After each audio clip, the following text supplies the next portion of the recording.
Estamos de vuelta en edición nocturna, como habíamos anunciado. Tenemos al licenciado Moisés Álvarez, director técnico del Consejo Nacional para el Cambio Climático. ¿Cómo se encuentra? Muy bien. Y agradecerte a Miguel Guerrero y a ti, Héctor Marte, la gentil invitación que nos hicieron a este tan popular programa. Siempre a su disposición. Gracias. Háblenos un poco, como en sentido general, de el Consejo Nacional para el Cambio Climático. Es más largo el nombre. Sí, ¿Cuál es el nombre? Bastante largo, pero se está por abreviar ahora con una ley que está ya en el Congreso. Háblenos de eso, de cómo nació la entidad y esa parte también del marco legal, de su origen. Mira, originalmente la gente veía el cambio climático como un problema medioambiental. O sea, originalmente estaba en medio ambiente. Y eso sucede en muchos países todavía. Y era una dependencia. Era una dependencia, digamos un departamento con un director, pero tú sabes que el medio ambiente tiene 4.000 personas, entonces tiene muchas cosas, tiene muchas convenciones que tiene que manejar. Y se consideró, y eso lo han seguido otros países, por ejemplo, Honduras sigue muy de cerca de lo que nosotros hemos hecho, para ponerte un simple ejemplo. México también tiene... Se pensó a subirlo de nivel. ¿Por qué? Porque tú sabes cómo son los ministerios. Puede haber lucha entre ellos normales, por ejemplo, entre el Ministerio de Medio Ambiente, el Ministerio de Obra Pública, el Ministerio de Turismo, y te dejo de ejercicio quién tú crees que puede ganar cuando hay ese tipo de enfrentamiento. Entonces, como el cambio climático ya es un problema que es de desarrollo, es económico, porque hay grandes intereses económicos con la petrolera, y es un problema de sobrevivencia de países como los nuestros, que son lo que se llama en inglés SIDS, la traducción es Pequeños Estados Insulares en Desarrollo. Se consideró ponerlo a nivel presidencial. Entonces el Consejo, el presidente del Consejo es el licenciado, el honorable presidente de la República, el licenciado Danilo Medina Sánchez. Entonces hay un vicepresidente ejecutivo, que es el ingeniero Ernesto Reina Alcántara, y hay toda una serie de instituciones, tanto instituciones, está obviamente el Ministerio de Medio Ambiente, está Hacienda, está Economía y Desarrollo, pero también había ONG y sector privado, que es importante. Todas esas instituciones son miembros del Consejo. Son miembros del Consejo, o pueden ser miembros porque el decreto está hecho, fue un decreto que en el 2008, el 20 de septiembre de 2008, ya cumplimos 11 años y lo celebramos, por cierto. Tiene esa flexibilidad para incluir a otras personas. Nosotros, por ejemplo, hemos hecho un consejo consultivo con el sector privado recientemente, con el cual se está trabajando. Porque, por ejemplo, te pongo un caso, el Banco Popular tiene paneles solares en su parte, y eso es algo que no lo habíamos nosotros cuantificado. Y también el Banco de Reserva, y está Surfuturo. O sea, hay toda una serie de instituciones que están trabajando en pro del cambio climático, porque hay que distinguir los cambios climáticos del medio ambiente. Sí, pero esas acciones se hacen en coordinación con el Consejo. ¿O son acciones espontáneas del sector privado? No, eran espontáneas. Y precisamente por eso hicimos ese consejo consultivo, para poder, y ya se está haciendo en computadora, una base de datos, para tener todo eso, porque hay muchas cosas que estamos haciendo nosotros que no se conocen algunas veces, y otras que está haciendo el sector privado que no se conoce o no se cuantifica, y necesitamos cuantificarla. ¿Por qué? Porque nosotros somos compromisarios. O sea, hay dos cosas importantes. El cambio climático tiene dos partes. Una es mitigación y otra es adaptación. ¿Qué es eso? Porque hay que tener cuidado. Por ejemplo, mitigación es riesgo, no tiene el mismo significado que mitigación en cambio climático. Mitigación es la reducción de los gases de efecto invernadero. Y lo segundo, adaptación, es nosotros ya tenemos problemas graves, y cada vez van a ser peores, desafortunadamente, a menos que se tomen acciones rápidas, que es adaptarnos. Por ejemplo, viene un huracán, tenemos que estar preparados, tener resiliencia, o sea, podernos recuperar rápido. Mira lo que le pasó a Puerto Rico, que es Estados Unidos. ¿Tú sabes cuánto ellos pidieron para poder resarcir los daños del huracán María? 125.000 millones de dólares, y son 3 millones de personas. ¿Qué significa eso? Que si tú haces una regla de 3, si aquí pasa un huracán como el de María, nosotros necesitamos casi 400.000 millones de dólares. Imagínate eso nada más. Tenemos más del triple de la población. Sí. Exacto. Ellos son 3 millones, nosotros somos más del triple. Más de 10. O sea, estamos hablando de 400.000 millones. ¿De dónde vamos a sacar 400.000 millones? Que ese es otro problema. O sea, ¿de dónde va a salir dinero? Porque ¿de dónde nosotros sacamos 400.000 millones de dólares? Multiplica eso por 50 para que tú veas aproximadamente, para que tú veas cuántos miles de millones de pesos estamos hablando. Entonces, Eso, nosotros estamos trabajando en ambos sentidos. Nosotros tenemos un plan de desarrollo compatible con el cambio climático, que es una estrategia para reducción de emisiones. En el Acuerdo de París tenemos la NDC, que es nuestra contribución nacionalmente determinada, que es para la reducción de emisiones. Vamos a reducir en intensidad, porque estamos midiendo las emisiones per cápita. Vamos a reducir en un 25% para el 2030. Fíjate que el 2030 coincide con la fecha de la Estrategia Nacional de Desarrollo. Y nosotros somos de los pocos países que eso lo hemos metido en una ley. O sea, esa reducción de emisiones está en la Estrategia Nacional de Desarrollo. Está contemplada en la ley. Está contemplada ahí en la ley. ¿Estamos claros? Y le tenemos que dar seguimiento. Porque Naciones Unidas, periódicamente, hay varias cosas que se hacen. Están las comunicaciones nacionales, en donde se ve el inventario de gases de efecto invernadero y lo que se está haciendo adaptación. Hay lo que se llama el BUR, que es el reporte actualizado bienal, que es prácticamente la reducción de emisiones, que es lo más importante, pero te voy a hacer una aclaración respecto a República Dominicana. Y básicamente, y tenemos proyectos MDL, por cierto, nosotros somos, que son proyectos MDL, son proyectos de reducción de emisiones. Por ejemplo, están los cocos. Los cocos ya están produciendo reducción de emisiones, los bonos de carbono. Nosotros somos líderes en el Caribe, nosotros tenemos 14 proyectos registrados y vienen más. O sea, nosotros siempre nos gusta compararnos con Cuba y con Costa Rica. Cuba nada más tiene 2 proyectos registrados. Jamaica tiene 2 proyectos registrados. Costa Rica tendrá 17 ahora. Usted dice proyecto, ¿se refiere a qué tipo de proyectos? Proyectos eólicos, proyectos que producen reducciones de emisiones. O sea, que no emiten gases de efecto invernadero. O sea, eólicos, hay varios, los cocos son uno. Tenemos de biomasa, tenemos fotovoltaico, teníamos en un momento, desafortunadamente, Duquesa, o sea, el vertedero, que producía metano y ese metano se quemaba y se pensaba quemar y producir electricidad, pero no te voy a hacer la historia de Duquesa, que tú la conoces mejor que nadie. Desafortunadamente fue el primer proyecto que empezó a producir bonos de carbono, pero desafortunadamente por los problemas políticos y de manejo, eso se ha quedado atrás, aunque eso se puede revivir y se está tratando de hacer, por ejemplo, a nivel de otro vertedero como en Santiago.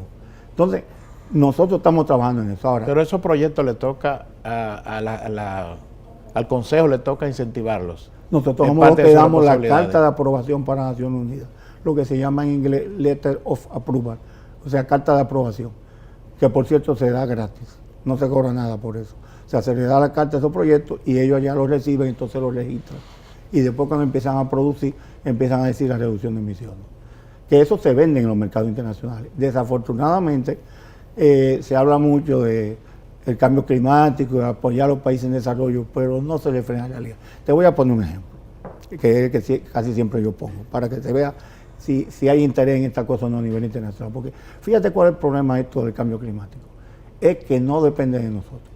Por ejemplo, nosotros no somos los mayores emisores de gases de efecto invernadero. Nosotros lo que emitimos son 36 millones de toneladas. Pon 40 millones exagerando. A nivel mundial son 1000 veces más. Estamos hablando de 40 y pico mil, 50 mil millones de toneladas. Cuando tú haces el cálculo, somos 0.07%. El problema no somos nosotros. No somos parte del problema, pero sí somos de lo que sufrimos. Gracias, esto. La adaptación. Viene un huracán, tenemos problemas. Tenemos aumento del nivel del mar, que si tú ves el video de Puerto Rico, te da grima. O sea, unas construcciones, ya por ejemplo los 60 metros, hay que modificar esa ley, porque los 60 metros, si tú haces una construcción pensando, mira por ejemplo el video, mira Puerto Rico, mira la construcción donde está y mira dónde está el agua. ¿Tú lo ves? Míralo. Y eso es Puerto Rico. Acuérdate, que recibe ayuda de Estados Unidos. Entonces, ¿qué nos espera a nosotros?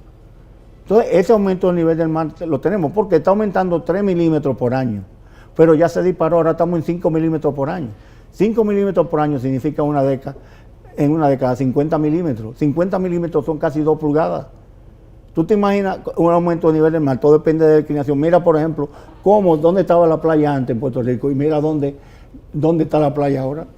Y ya esto está pasando aquí. O sea, no es solamente en Puerto Rico, eso está pasando en Cuba, está pasando aquí en República Dominicana. Por ejemplo, en Samaná hay una foto que salió en un periódico de mucha circulación aquí, donde se ve el agua, pero hace tiempo de esa foto que se ve el agua en la puerta de la casa ya. ¿Tú me entiendes? Entonces, si seguimos mira por ejemplo, si seguimos con los 60 metros, vamos a tener problemas graves. Entonces, Eso obviamente los hoteleros saben muy bien lo que están haciendo. Cuando ellos vayan a hacer una construcción, ellos entre los estudios se contempla cambio climático, ellos saben que tienen que poner los 200 metros. O tener construcciones como ellos, que por cierto ya no les sirve nada. Mira ahí tenemos, tú ves que pusieron un muro, pero no les sirvió para nada. ¿Tú me entiendes? Pero en el caso nuestro sí se están tomando las medidas del lugar. Los hoteleros están claros. Eso es para construcciones futuras. Es para construcciones futuras. No, y las construcciones actuales tú tienes que pensar, por ejemplo, la arena hay que cambiarla, o hay que poner restricciones, o sea, muros de contención. Pero el problema no se limita a eso. Los huracanes que son cada vez más poderosos. Hemos tenido la suerte hasta ahora de que no ha pasado ningún huracán. Pero mira a Puerto Rico lo que le pasó. Y ahora parece que va a pasar otro. ¿Tú me entiendes? Entonces, si a nosotros nos pasa un huracán de eso, y ya estamos hablando de categoría 5, pero más todavía esto, ya se está hablando de categoría 6. ¿Tú sabes lo que son vientos de 300 kilómetros por hora? Eso destruye cualquier cosa. Pero hay otro problema también, el aumento de la temperatura. Y el aumento de temperatura, por ejemplo, yo tengo problemas de alta presión. A mí me afecta la temperatura ya, ese calor. Todos los años, fíjate que hay más calor, mayor temperatura. Y va a aumentar. Las predicciones, nosotros hicimos un estudio en la UNFO en 1999. Oye bien, una tesis de maestría. En 1999, el 80% de las estaciones meteorológicas que nosotros analizamos había aumentado la temperatura. Ya estamos rompiendo récords. Hay estaciones meteorológicas que están rompiendo récords de temperatura. Pero hay más todavía, la sequía esto. Pero la sequía no solamente es aquí, la sequía es en Puerto Rico, la sequía es en Cuba, la sequía es en todas partes. Y los incendios forestales. Ya tenemos incendios, porque la gente te está hablando de Brasil, pero había incendios también en Bolivia, pero hay incendios en Alaska. Y entonces, fíjate que no es solamente nosotros, es todo el mundo. El dengue, ¿por qué se propaga el dengue y el Zika y la chikungunya? Por un mosquito. ¿Qué pasa? Los mosquitos dependen de la temperatura, si hace frío no hay mosquitos. Pero si la temperatura aumenta hay mosquitos y cada día hay nuevas enfermedades con los mosquitos. Señores, ya el dengue llegó con los mosquitos al sur de Italia. Y fíjate que ya tenemos dengue prácticamente todo el año. Es lo mismo que todavía en meteorología no han asimilado, pero no solamente la meteorología nuestra, la meteorología a nivel mundial. Ya eso de toda la temporada ciclónica no tiene sentido. ¿Por qué? ¿De qué depende la formación de huracanes? Depende de la temperatura del agua. Si es por encima de los 27 grados centígrados, hay más probabilidad de que haya huracanes. ¿Qué pasa? Ya esa temperatura se ha extendido. Entonces tú dices, no, la temporada ciclónica es el año entero. Fíjate que aparece un huracán. Sí, cada vez se dan más fenómenos fuera de temporada. Fuera de temporada. Vamos a una pausa y cuando regresemos seguiremos conversando de cambio climático con el licenciado Moisés Álvarez.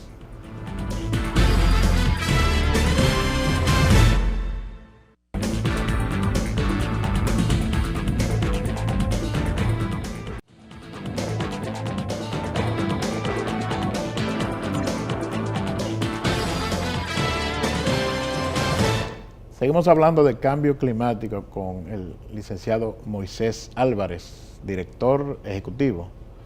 Director técnico del Consejo de Cambio Climático, que es el organismo que este país le toca, tiene la función de manejar este tema. Me imagino que en otros países hay organismos similares. Sí, obvio que sí. En la mayoría de los países. Todos los países. Son consejos. No consejos. Muchos están en el Ministerio de Medio Ambiente. Algunos tienen ministerio. Pero otros, por ejemplo, Brasil, para ponerte un ejemplo, está en el Ministerio de Ciencia y Tecnología. Y usted decía que en el caso de nosotros tenemos el consejo creado por decreto, pero que hay una ley pendiente. ¿En qué está eso? ¿Está en proceso de elaboración? Acuérdate que estamos en campaña ahora. Es muy difícil. No, pero se está trabajando. Muy difícil sacar una ley importante. No es difícil, pero estamos en eso, se está trabajando. Podría salir a finales de año o el año que viene, pero hay una ley y la idea es crear un instituto, o sea, un instituto que dependa de un ministerio. En este caso estamos pensando en el Ministerio de Economía y Desarrollo, porque tiene que ver más con desarrollo y con economía. Que de todos modos se mantendría esa pero relación. Es como el INDRI. Fíjate que el INDRI, lógico, el INDRI, fíjate que el INDRI depende del Ministerio de Medio Ambiente, pero el INDRI independiente, autónomo, porque tiene que ser autónomo. Tú no puedes estar dependiendo de otra cuestión. Y más cuando hay tantos problemas. Por ejemplo, en medio ambiente hay muchísimos problemas. Que agarraron un cocodrilo, que una cotorra en la frontera, que, o sea, hay toda una serie de problemas. Ellos tienen la Convención de Biodiversidad, la Convención de Certificación, que en cierta forma también están relacionadas con cambio climático. Y ellos también son punto focal. O sea, pero, ¿cuál es el problema de cambio climático? Mira, lo primero que nosotros tenemos que entender es que no depende de nosotros. Depende de lo de fuera. Ya el gran emisor no es Estados Unidos. Eso fue históricamente. Ya el gran emisor es China. Aunque China se está poniendo un plan muy grande. Aunque están emitiendo, ellos piensan producir reducciones porque también están produciendo una gran cantidad de energía renovable. Ahora, ¿qué pasa? El problema de nosotros es la adaptación. Pero ¿de dónde va a venir el dinero? Existe lo que se llama el Green Climate Fund, el Fondo Climático Verde. ¿Cuánto necesitamos cada año? 100.000 millones de dólares. Tú dirás esto, por eso es muchísimo dinero. Eso es el 5% de lo que se gasta en armamento a nivel mundial. Estados Unidos nada más gasta 700.000 millones de dólares todos los años en armamento. ¿Cuánto cuesta un portaaviones? 14.000 millones de dólares. ¿Cuánta gente cabe en un portaaviones? 5.000 personas. Imagínate, son 10.000 latas de Coca-Cola toda la mañana y 10.000 huevos fritos. ¿Y cuántos portaaviones tienen? 12 portaaviones.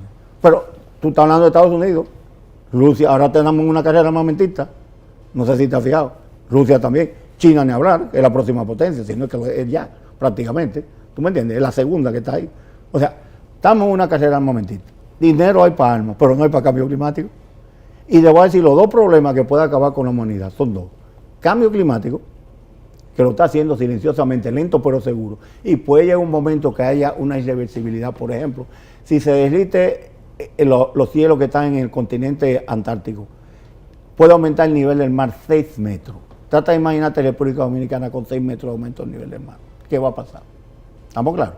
Entonces, tenemos que ponerle costo. Pero esas son cosas que quizás la gente la ve como lejanas, pero usted mencionaba ahorita unos elementos que sí son parte del impacto, ¿verdad? Sí. Y que la gente lo ve, lo conoce y lo sufre. Usted hablaba de las altas temperaturas. Que y cada vez van a ser mayores. Dice que no recuerda temperaturas tan altas como ahora. No, y se están rompiendo récords. Hablaba también de los fenómenos meteorológicos con la frecuencia que se da. Hablaba también del dengue. O sea, hay muchos problemas actuales que tienen alguna relación con... No, que tienen mucha relación con el cambio climático. La parte educativa, la parte de educar, no solamente a nivel de sectores que ya están, se puede decir que bastante informados, sino la ciudadanía en sentido general.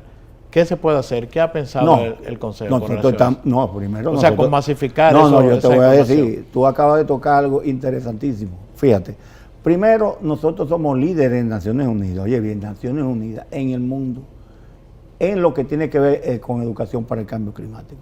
Nosotros fuimos de los primeros países que tenemos una estrategia para la educación en cambio climático. Y con el apoyo de INAFOCAN, que tú sabes que depende del Ministerio de Educación. Ministerio de Educación. O sea, de Educación. El INAFOCAN, por ejemplo, se ha apropiado de eso y ya nosotros, como un tema transversal, lo hemos metido en la educación de los primeros años, primaria, secundaria y a nivel universitario. Más todavía esto. Nosotros hemos estado dando cursos a nivel de la capital y del interior, que tú sabes que casi siempre nos olvidamos del interior, a los periodistas, porque muchas veces los periodistas se equivocan. Por ejemplo, confunden la capa de ozono con cambio climático, son dos cosas diferentes. Te hablan que un tsunami tiene que ver con cambio climático, tampoco tiene que ver con eso. Eso es lo que tiene que ver con problemas sísmicos. ¿Tú me entiendes? Hay ese tipo de confusiones. No saben la problemática. ¿Tú me entiendes? Aquí deberíamos hablar de cambio climático todos los días, porque es un problema que lo tenemos encima. Y ya te digo, los dos problemas más graves, el cambio climático y el otro es el armamentismo. ¿Por qué? Porque con las armas nucleares que hay un documental en Netflix que se llama The Bomb, que te tuvieron que lo veas. Con las armas que hay, y ese peligro lo tenemos ahora, podríamos hacer mañana una guerra nuclear por accidente. Ya sucedió una vez en España, un bombardero B-52 norteamericano que cayeron 2 bombas de hidrógeno. Eso tú lo puedes buscar por internet, en la década de 60, 70. Entonces puede haber una guerra nuclear y desaparecemos en segundos, ¿eh? Yo creo que es importante la labor, sobre todo esa parte educativa, y hay mucho camino todavía que recorrer en ese sentido. Ya no tenemos más tiempo. Agradecemos el aporte que ha hecho Moisés Álvarez en el trato de este tema tan importante del cambio climático, y a ustedes su sintonía. Mañana regresamos con edición nocturna.